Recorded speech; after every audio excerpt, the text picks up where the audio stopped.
Giờ làm gì nói. Lấy bút đi ba.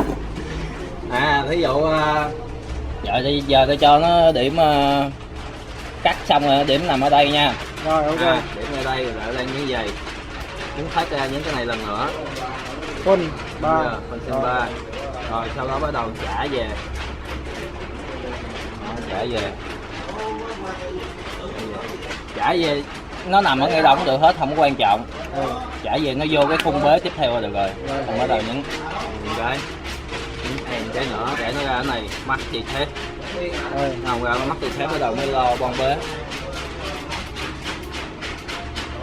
Lo bon bế. Đó, đo cái bon bế nằm ngay ở chính giữa cái hình vuông là được. Tao mà quay được không biết không.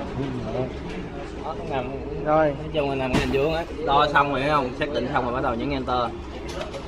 Đó. Cho nó đo cái bon bế. Đo xong muốn biết nó ngay không á, nhấn cái. Cái mình coi cái tâm màu đỏ nó ngay chính giữa cái điểm màu đen này là được. Ngay cái đèn đỏ chính giữa cái màu đen này là ok. Đó. Xong rồi nhấn cái. Rồi nhấn remote để chuyển qua máy tính bắt đầu cắt. Rồi.